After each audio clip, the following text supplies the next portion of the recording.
Je suis en train d'imprimer avec un filament Tibra 3D Sculpt de la marque Formfutura, et ce type de filament spécial nécessite quelques ajustements, notamment en termes de vitesse et de flux. On va le voir par la suite, mais ça demande quelques tests et de la maîtrise.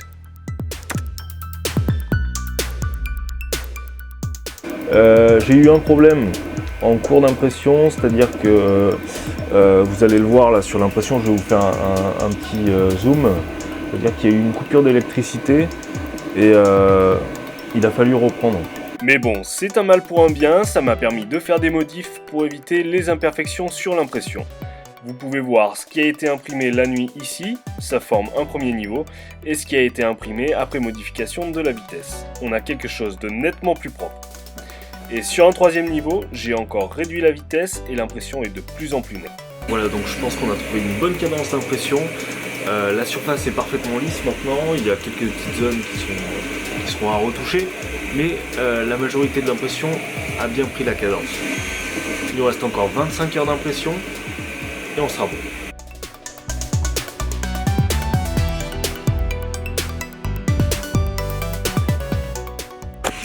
Ok, donc on arrive bientôt sur la fin, c'est la dernière journée d'impression. C'est plutôt pas mal.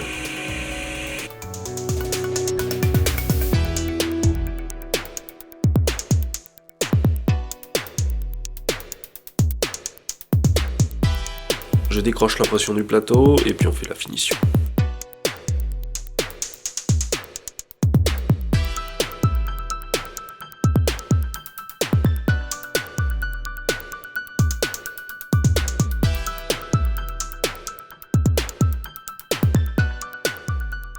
Ce filament peut être retravaillé à chaud après impression. Je vous détaille toutes ces spécificités techniques en description sous la vidéo.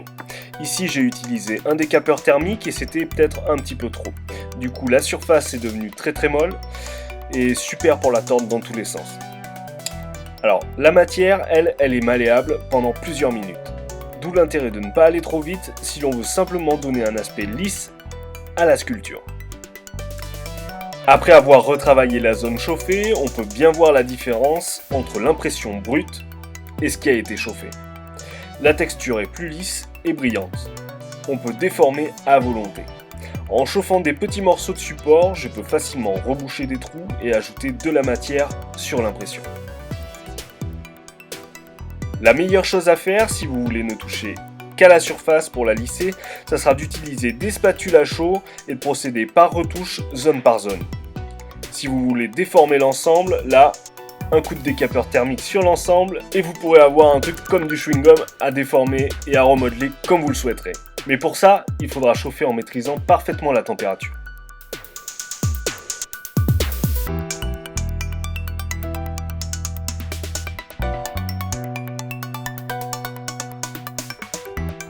Du toucher, ce filament n'est pas totalement comme tous les autres. Disons qu'il n'est pas dur, mais qu'il a un aspect plutôt caoutchouc. Voilà donc une petite expérience, comme vous l'avez vu, qui est un petit peu difficile à assimiler. C'est un filament qui se prête bien à l'impression. Il faut trouver le rythme, mais en termes de conception, ça va être un petit peu mou à la chaleur, un petit peu trop peut-être. Voilà, c'est des choses à jauger et à voir en fonction de vos projets. Voilà, restez créatifs et à bientôt!